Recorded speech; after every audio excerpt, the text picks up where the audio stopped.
అయోధ్యలో రామ్లల్లా విగ్రహ ప్రాణ ప్రతిష్ఠ కార్యక్రమానికి అన్ని ఏర్పాట్లు పూర్తయ్యాయి. కొద్దిసేపట్లో ప్రధాని మోదీ అక్కడికి చేరుకోనున్నారు. ఇప్పటికే చాలా మంది వీవీఐపీలు వీఐపీలు అక్కడికి చేరుకున్నారు. ఇక లేటెస్ట్ అప్డేట్స్ ని మా ప్రతినిధి దినకర్ అందిస్తారు అయోధ్య నుంచి లైవ్ లో. దినకర్, అప్డేట్స్ ఏంటి దినకర్? భారతదేశ చరిత్రలోనే అతిపెద్ద పండగ రామజన్మభూమిలో అయోధ్య రాముడి యొక్క విగ్రహ ప్రతిష్టాపన. బాలరాముడు కోదండరాముడుగా మరి కాసేపట్లో దేశ ప్రజలందరికీ మధ్యాహ్నం 1 గంట నుంచి దర్శనం ఇవ్వబోతున్నారు. దీనికి సంబంధించినటువంటి కీలకమైనటువంటి ఏర్పాట్లన్నీ కూడా పూర్తి అవుతున్నాయి. ప్రస్తుతం నేను అయోధ్య వీధుల్లో ఉన్నాను. అయోధ్య వీధుల్లో అత్యంత వీవీఐపీలకు రావడానికి కేటాయించినటువంటి మార్గం ఏదైతే ఉందో హనుమాన్ గడి మార్గ్, ఈ మార్గంలో భారీ బందోబస్తు ఏర్పాటు చేశారు.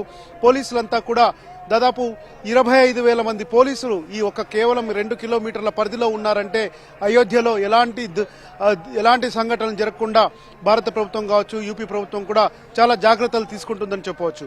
ఇప్పటివరకు అందుతున్నటువంటి సమాచారం ప్రకారం అయితే బాలీవుడ్ నటులు అనుపమ్ ఖేర్తో పాటు అలాగే ప్రముఖ ఆధ్యాత్మికవేత్త అలాగే అయోధ్య రామాలయంలో కీలక ఘట్టంగా వ్యవహరించినటువంటి రామభద్రాచార్య మహారాజ్ కూడా వెళ్లడం జరిగింది.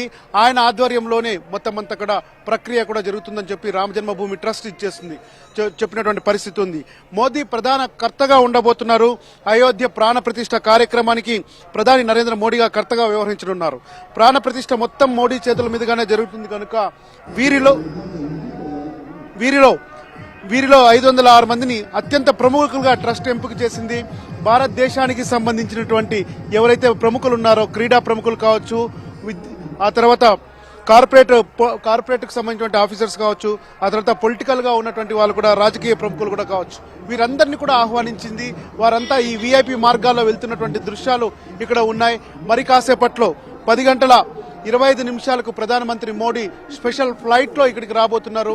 అక్కడ అయోధ్య ఎయిర్పోర్ట్ లో జాయిన్ అయ్యి ఆయన అక్కడి నుంచి హెలికాప్టర్ లో మళ్ళీ ఇక్కడ అయోధ్యలో ఉన్నటువంటి రామజన్మభూమి హెలిప్యాడ్ దగ్గరికి చేరుకోబోతున్నారు. ఆ తర్వాత ఆయన వీవీఐపీలతో కలుస్తారు. ఆ తర్వాత లోపలికి వెళ్లి గర్భగుడిలోకి వెళ్లి కార్యక్రమంలో హాజరవుతారు. సో ఈ రకంగా చూస్తే అయోధ్య మొత్తం అంతా కూడా ప్రాణ ప్రతిష్ఠ కార్యక్రమానికి ఎదురు చూస్తుంది. కాశ్మీర్ నుంచి కన్యాకుమారి వరకు, గ్రామీణ స్థాయి నుంచి కూడా విదేశాల్లో ఉన్నటువంటి అన్ని ప్రాంతాల్లో కూడా ఈ రకమైనటువంటి సంబరాలు చోటు చేసుకుంటున్నాయి. మరొక వైపు అయోధ్యలో ఉన్నటువంటి ఈ దేవాలయంలో ఏదైతే రాజద్వార్ మందిర్ అయోధ్య ఉందో ఇది దర్శన మార్గం కలిగించడానికి ఏర్పాటు చేసిండేది. గతంలో ఇక్కడ ఉన్నటువంటి మహారాజులు ప్రత్యేకంగా కట్ చేసినటువంటి ఏదైతే ప్రత్యేకంగా ఏర్పాటు చేశారో ఈ గృహాలు ఏదైతే ఉన్నాయో వాటి ద్వారా గతంలో రామజన్మభూమికి సంబంధించినటువంటి ట్రస్ట్ నిర్వాహకులు ఇక్కడ రాముడి విగ్రహాన్ని ఏర్పాటు చేసి వారికి ప్రత్యేకమైనటువంటి దర్శనాలు, అయోధ్యకు సంబంధించినటువంటి ప్రాశస్త్యం ఇప్పటికీ తగ్గకుండా ఉండడానికి వారు ఈ యొక్క దేవాలయాన్ని కూడా ఏర్పాటు చేశారు. ధర్మధ్వజం కింద అయోధ్య రాముడు యొక్క ఒక గుడి ఉంది. అయోధ్యలో ఎక్కడికి వెళ్ళినా కానీ రాముడి, హనుమంతుడి దేవాలయాలు ఉన్నాయి. అందుతున్నటువంటి సమాచారం ప్రకారం 6,000 దేవాలయాలుంటే అత్యధికంగా అందులో శ్రీరామ మందిరాలే ఉన్నాయి. ఈ రకంగా పాపులర్ అయినటువంటి రామజన్మభూమిలో దేశవ్యాప్తంగా ఎదురు చూస్తున్నారు. 500 ఏళ్ల తర్వాత రాముడి యొక్క రామ్ లల్లా విగ్రహం ఇక్కడికి వస్తుండడంతో స్వాగతం పలకడానికి పూర్తి స్థాయిలో ఉన్నటువంటి వాళ్ళంతా కూడా మొత్తం ప్రోటోకాల్ పాటిస్తూ వీవీఐపీలు 4,000 మందికి పైగా సాధు సత్సంగులంతా కూడా లోపల చేరుకున్నారు. మరి కాసేపట్లో ప్రధానమంత్రి రాబోతున్నారు.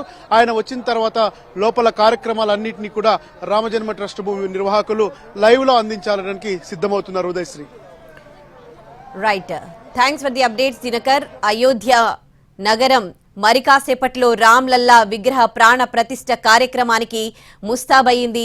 చాలా మంది వీఐపీలు వీవీఐపీలు అక్కడికి చేరుకున్న దృశ్యాల్ని మనం చూడొచ్చు. రామనామ స్మరణతో మార్మోగుతోంది అయోధ్య. అలాగే మంగళ ధ్వనులతో కూడా మార్మోగుతోంది. దాదాపు చాలా రాష్ట్రాల నుంచి కూడా సంగీత ప్రముఖులు అక్కడికి చేరుకుని ఈ మంగళ ధ్వని కార్యక్రమంలో పాల్గొన్నారు.